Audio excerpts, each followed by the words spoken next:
Ustedes ya la conocen, ustedes la han visto en estadística con el nombre coeficiente de dispersión, ¿no? Creo que era R, ¿no? Calculaban el R. Esta herramienta de control de calidad es también, nosotros vamos a ver el diagrama de dispersión, no vamos a calcular el R, pero el que tenga interés en ver solamente cómo practicar, pueden comparar el gráfico con el coeficiente, ¿no? ¿Dónde se utiliza o cuándo se utiliza el diagrama de dispersión? Obviamente para el mejoramiento de la calidad y fundamentalmente cuando nosotros queremos saber la relación entre dos variables. Por ejemplo, nosotros hemos visto la clase pasada, vimos el diagrama causa-efecto. Nosotros vemos el efecto que ha sucedido en algún proceso y hemos determinado la causa a través del diagrama causa-efecto. Pero nosotros queremos ver si realmente esa causa es la que origina ese defecto. Queremos ver la relación que hay entre ellos, ¿no? Por ejemplo, puede ser muy importante para un determinado proceso investigar si uno de esos factores que afectan la calidad o la característica de calidad de un proceso es la causante de aquello que yo he determinado, es lo que ocasiona el defecto. O sea, si nosotros resolvemos esa causa, se resuelve el defecto. Si es así, significa que hay una correlación directa. Pero no siempre sucede así. Como dijimos en la clase pasada, muchas veces pueden ser dos causas las que originan un defecto, o más causas de repente, ¿no? Entonces, nosotros resolvimos una causa, pero no se resolvió totalmente el defecto. Y a través de este diagrama de dispersión, nosotros podemos ver si esa característica de calidad está realmente o tiene una relación directa, no tiene ninguna relación o tiene algo de relación. Entonces, tenemos tres posibilidades. ¿Tiene relación directa? Entonces se resolvió el problema. No tiene ninguna relación, no se resolvió el problema. Y tenemos otra que puede resolverse en parte. Existen diferentes métodos estadísticos que nos pueden ayudar a resolver este problema. Nos pueden ayudar a resolver. Otros nos pueden ayudar a descubrir. Por ejemplo, las cartas, los diagramas de control, los diagramas NP, P, V o los XR, nos ayudan a ver, a descubrir, pero a resolver o verla, si realmente esa es la causa, este diagrama de dispersión es una herramienta que nos permite hacer esas comparaciones. Y nosotros vamos a ver el método gráfico, que eso es lo que sugiere Kaoru Ishikawa. En realidad, repito, el coeficiente de dispersión es un parámetro estadístico. Lo que propone Kaoru Ishikawa, la herramienta de calidad, es el diagrama de dispersión.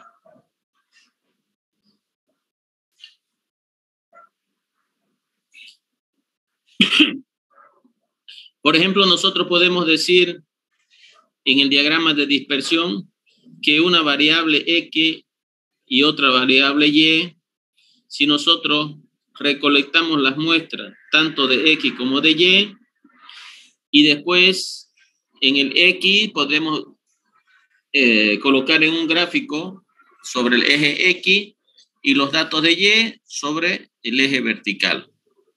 Y nosotros vamos a el X con el Y, nos va a encontrar unos puntos y vamos a cruzar todos esos datos y vamos a ver cómo están distribuidos los puntos. Y de acuerdo a ello vamos a ver qué tipo de correlación existe, ¿no? Positiva, negativa o no existe correlación.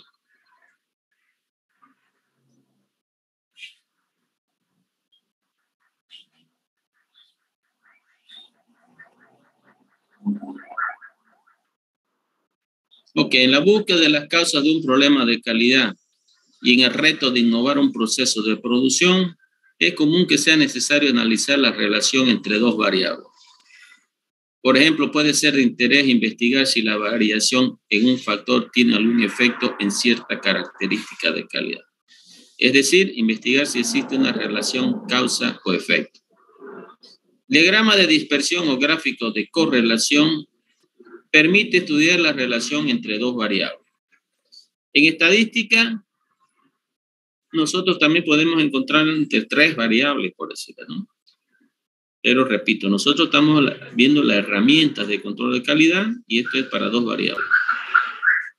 Entonces, dadas dos variables X y Y, se dice que existe una correlación entre ambas. Si cada vez que aumenta el valor de X, aumenta también proporcionalmente el valor de Y.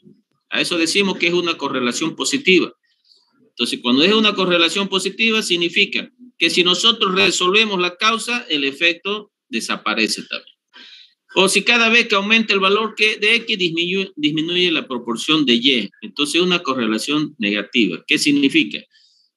Que lo que nosotros habíamos resuelto con la causa, el efecto se sigue manifestando. Entonces, en otras palabras, no hemos resuelto el problema.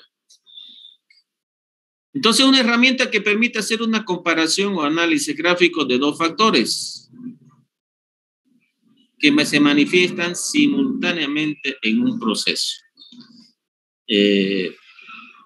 Entonces, al mismo tiempo yo saco la muestra, yo mido dos variables. Por ejemplo, el peso y el diámetro, por decirlo. Entonces, yo saco esa muestra, no es que yo saque dos muestras. Yo saco una muestra, pero mido dos variables. Por ejemplo, el peso y el diámetro de una pieza. Es como decir, por ejemplo, una persona que come mucho, ¿cuál es la tendencia? Que pese más. Pero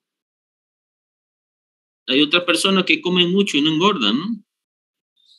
Entonces, también tiene algunas excepciones, ¿no? Pero a eso es lo que me refiero. Tenemos una persona que come mucho, entonces medimos cuánto come, o sea, y vemos si está aumentando de peso proporcionalmente. Veamos un ejemplo, dice, supongamos que tenemos un grupo de personas adultas del sexo masculino, para cada persona se le mide la altura en metros y el peso en kilogramos, la variable Y. Entonces tengo una persona que mide 1,94 y pesa tanto, y así sucesivamente. Entonces, para cada persona, mira aquí en este caso 36 personas, ¿no? Tiene una altura y un peso. Este ejemplo yo lo he copiado ahí del libro, pero esto puede ser para distintas cosas, ¿no? Que a medida que ustedes aumentan ácido a una solución, ¿qué va a pasar? Aumenta la acidez y disminuye el pH, por ejemplo, ¿no? O yo también estaba diciendo en el ejemplo de la clase pasada que cuando se están elaborando las telas, se está tejiendo el hilo para elaborar telas. Una característica importante es la humedad. Cuando aumenta la humedad, el hilo no se suelta cuando se está tejiendo, pero en comparación, el punto del tejido es muy grande. Y cuando seca esa tela, se ven muchas porosidades. Entonces ahí nosotros, si estamos en un proceso de ese tipo, tenemos que tener claramente para ese tipo de punto cuál tiene que ser la humedad. Porque si bajamos mucho la humedad, se va a soltar mucho. Y si aumentamos mucho la humedad, entonces no se va a soltar, pero el punto queda muy grande, ¿no? Entonces, si nosotros vamos colocando, fíjense, para cada persona, la altura y el peso, nosotros tenemos más o menos una correlación positiva. Quiere decir que aumenta la altura y aumenta el peso.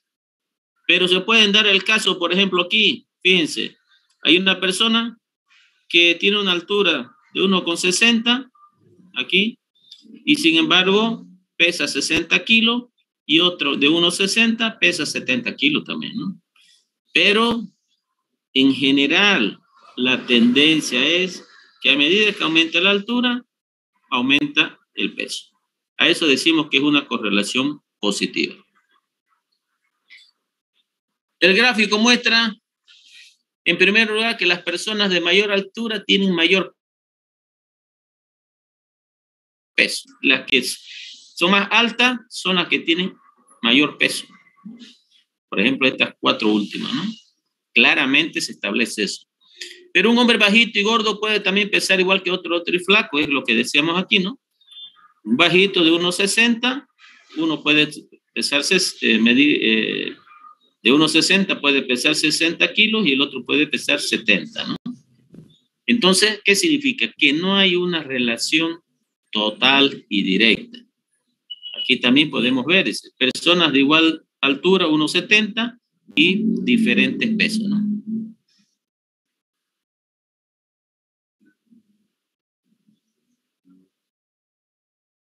Sin embargo, podemos afirmar que existe cierto grado de correlación entre la altura y el peso de las personas. Cuando se trata de dos variables cualquiera, puede no haber ninguna correlación o puede existir alguna correlación en mayor o menor grado. Como podemos ver en los gráficos siguientes. Entonces aquí, fíjense, no hay ninguna correlación. Entonces vemos que aumenta el eje X y el eje Y en algunos casos aumenta, en otros casos no, por decirlo, ¿no? Entonces aquí no existe ninguna correlación. Entonces cuando vamos al caso del diagrama causa-efecto, tenemos un efecto y nosotros creemos que hemos resuelto el problema. Y cuando arreglamos esa causa y la hacemos funcionar la máquina, vemos que el efecto continúa. Entonces es porque no tiene relación. En otras palabras, no hemos resuelto el problema.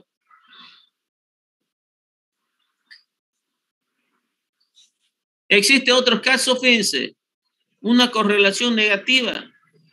Más bien, cuando nosotros pensamos que hemos resuelto el problema, por ejemplo, el caso del hilo, dijimos está muy seco y por eso se rompe. Entonces le aumentamos mucho la humedad y más bien el problema se hizo peor.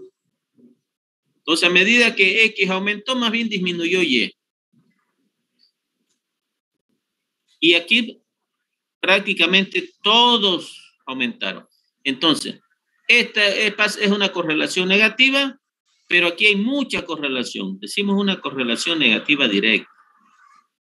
Entonces, fíjense, aquí una correlación positiva directa, aquí una negativa. Por ejemplo, en el sistema gráfico podemos ver la relación entre el contenido de humedad de hilos de algodón y su estiramiento, dice, ¿no?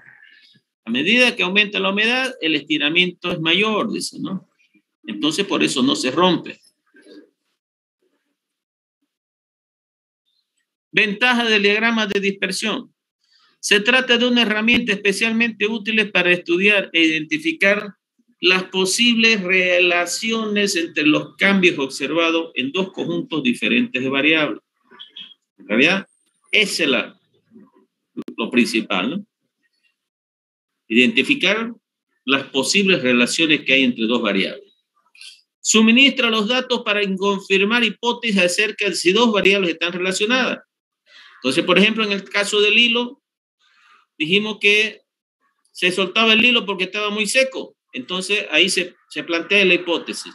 Si aumentamos la humedad, se resuelve el problema, aumentamos la humedad, se resolvió el problema de que se soltaba el hilo. Pero en realidad, más bien, se aumentó el problema porque comenzaron a tener los puntos diferentes, ¿no? del tejido. Entonces, en las telas se ven algunas irregularidades. Proporciona un medio visual para probar la fuerza de una posible relación. Cuando son relación directa, ¿no? Por decirle, nos referimos acá, ¿no? Cuando todos los puntos están con mucha correlación, ¿no? Esto es lo que yo le decía. En estadística nosotros estudiamos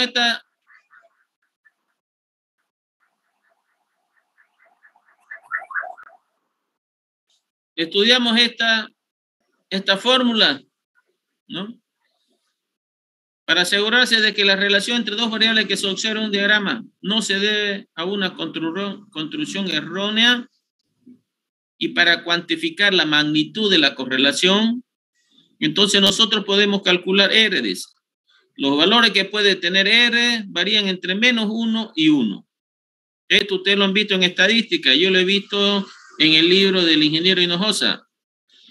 Dice, si R es mayor que 0, la correlación lineal es positiva. Si se acerca al valor de 1, mientras más se acerca al valor de 1, la correlación es más fuerte. Si R es menor que 0, la correlación lineal es negativa. Si se acerca más al valor de -1, entonces la correlación es más fuerte negativamente. Si R es igual a 0, no existe ninguna correlación, ni positiva ni negativa. Quiere decir que esa causa no tiene nada que ver con el efecto. Por más que yo aumente, por decirle, aumentamos la humedad o disminuimos la humedad, no se resuelve el problema. Ese significa R igual a 0.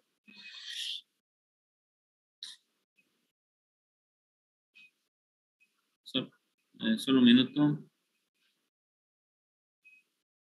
Ok. Entonces, esa era la que faltaba, este diagrama de dispersión. Y con ese hemos visto las 7 herramientas de control de calidad.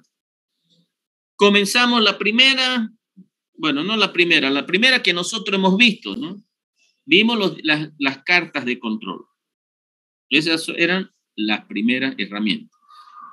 Y el histograma, no estoy hablando en ningún orden, solamente de acuerdo a cómo nosotros lo hemos visto. Nosotros hemos visto el histograma, después las cartas de control N, NP, P, U, V, XR, ¿no? Segundo. Tercero, las hojas de inspección. Cuarto, diagrama de flujo. Quinto, causa-efecto. Sexto, Pareto. Y 7, este de acá. Yo le voy a mostrar ahora a ustedes, que me olvidé de pasarle solo un minutito.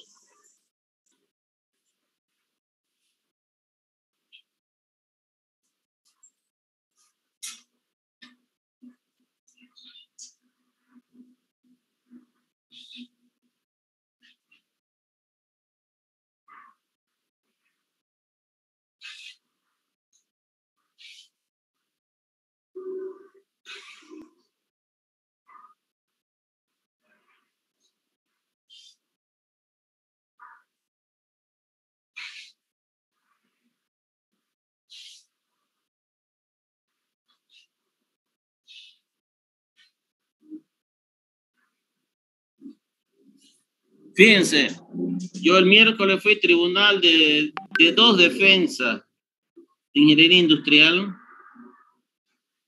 y fíjense cómo ellos utilizan esta herramienta de control de calidad. Uno de sus compañeros en una clase de esa me preguntó cuál era la diferencia entre control de calidad de industrial y control de calidad de control de proceso.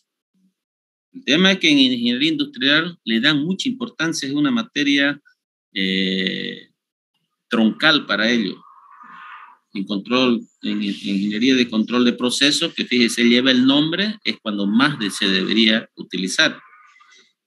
Y esta es una defensa, y fíjense cómo los dos, en una evaluación económica, utiliza una gráfica de control. y el otro utiliza, bueno, aquí le saqué la foto mal, debería haberle sacado cuando están los 3 diagramas de proceso, los tres diagramas de flujo, perdón.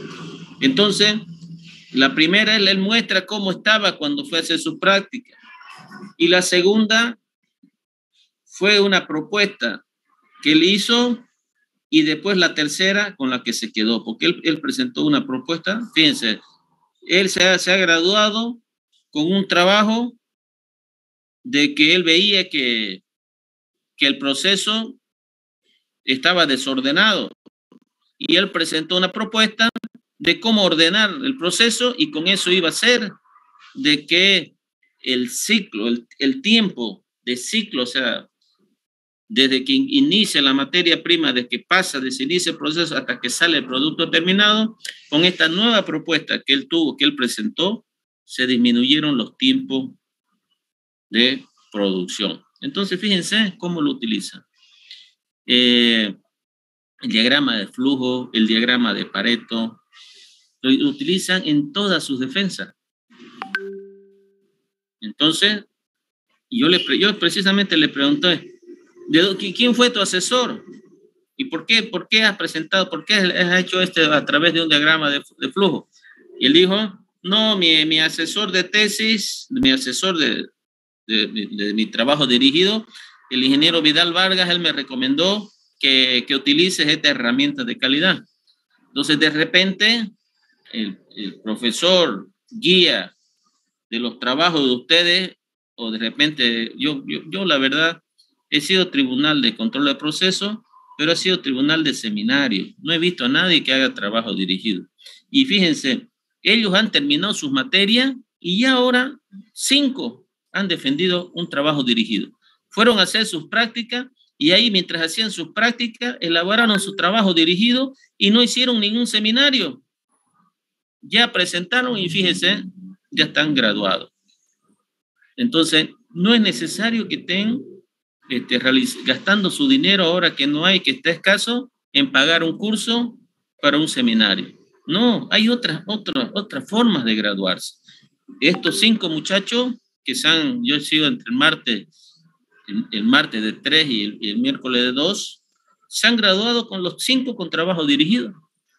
Ellos hicieron sus prácticas y ahí mismo en sus prácticas desarrollaron un trabajo dirigido. ¿Qué es el trabajo dirigido? Ellos analizan cómo es el proceso y después ellos ven, dicen, yo pienso que aquí se podría modificar algo y iba a ser mejor. Entonces ellos estudian un poco, tienen su marco conceptual, su marco, ¿cómo se llama? De investigación teórica, y después ellos presentan una propuesta. Obviamente que también ahí mucho tiene que ver con la fábrica, ¿no? En la fábrica estuvieron de acuerdo en que que se cambie algunas de las partes de los procesos para ver si iba a mejorar. Y al final con eso él lo presentó y se ha graduado, fíjense. No ha necesitado estar ahí 6 meses realizando un seminario de grado y pagando 5,000 bolivianos. Entonces, esto es lo que ustedes tienen que hacer con el nuevo director de carrera. El ingeniero Odín Chávez no quería que se titulen con las otras formas. Decía, no, tiene que ser con un proyecto y queremos verlo. Esas cosas que están haciendo para que queden para el laboratorio de la carrera.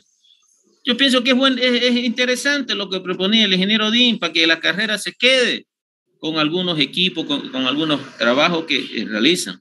Pero eso cuesta dinero, hay tiempo, pagar el curso, el seminario, y ahora es un periodo donde no da muchas veces para eso. Y hay buenos alumnos también en la carrera que lo estamos perjudicando, reteniendo ahí 6, 8 meses, porque a veces el curso el seminario no se inicia tras que termina el semestre.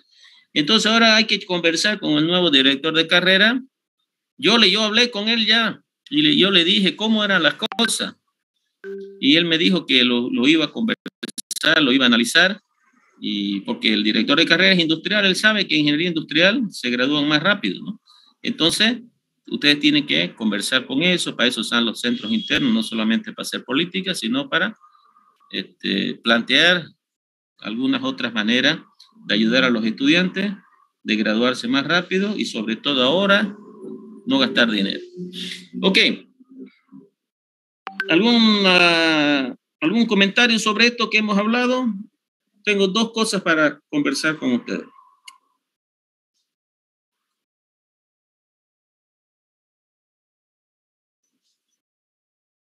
Por favor, digan algo, no quiero hablar o está todo en orden y seguimos, pero yo no puedo quedarme esperando que alguien responda. Ok, bueno, entonces el tema es el siguiente. A nosotros nos quedan dos temas para ver. Uno es la ISO 9000 y la otra es la 5S. Ahora yo digo lo siguiente, en una clase para cada tema. Entonces yo decía, si ahora que estamos en periodos de Navidad y hay tiempo todavía para presentar nota, entonces yo decía, fíjense, si nosotros después de hoy nos juntamos el 29, o sea, esta semana que viene, que es de Navidad, no pasamos clases. En realidad no vamos a pasar el 23 porque el 22, ¿no? Porque después el viernes 24 no hay clases, ¿no? El 29 o si no directamente el miércoles 5 y el viernes 7, las dos clases que necesitamos para terminar el programa. Y después la siguiente semana, no sé si el miércoles 12 damos el examen. O si ustedes quieren pasar estos 2 días también, el miércoles 22 y el miércoles 29 y terminamos todo, también, porque yo igual tengo clases de las otras materias, así que no voy a viajar, voy a estar en casa pasando clases. ¿Qué dicen? ¿Qué opinan?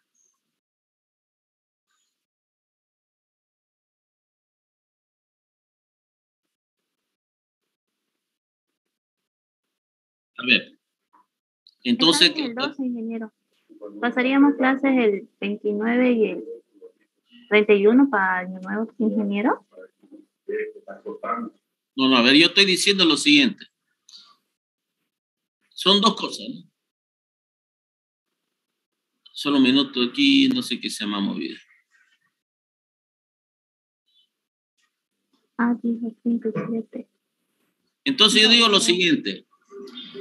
La próxima semana, el miércoles, porque ahora es viernes, la próxima semana, el miércoles es 22. 22. Pasamos 22 y pasamos el 29 y con eso terminamos y el examen podría ser el día 5 de enero. La otra alternativa es que no pasemos clase ni el 22 ni el 29 y pasamos clase el 5 y el 7 y el 12 damos el examen.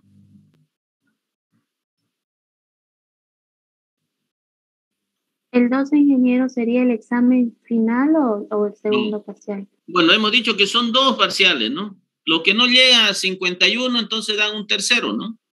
Que ese ya sería el 19. Okay. Está bien. Por mí está bien el 12. Entonces, el 12. de aquí ya de hoy nos encontramos, de aquí nos encontraríamos recién el miércoles 5 y después pasamos viernes 7 y después el 12 el examen. ¿El examen sería virtual todavía, ingeniero? No, presencial es el examen. Presencial. Sí, porque hay muchas herramientas, ¿no? El examen va a ser así como los trabajos que yo les he dado para que lo entreguen. O sea, una parte va a ser teoría de ventaja, para qué sirven, qué son, de esas cosas, y el otro va a ser, por ejemplo, yo le decía, elabóreme un diagrama de flujo de tal cosa, o un diagrama de causa-efecto de tal cosa, y eso no se puede virtual, ¿no? Uh-huh. Muy bien. ¿A partir de qué tema sería, ingeniero? No, por favor, ¿cómo me va a preguntar a partir de qué tema? A partir de lo que dimos el primer parcial, a partir de todo lo que viene de ahí, pues por favor. Ya, gracias. Parece Bluminita. Ok, joven, entonces estamos de acuerdo en eso. Ya. Y así en estos días voy a corregir los prácticos que me han subido. Y bueno, cuando ya volvamos ya van a tener todas sus notas y todas esas cosas. Ok, entonces jóvenes, yo desearles a ustedes que tengan una feliz Navidad con su familia, que todo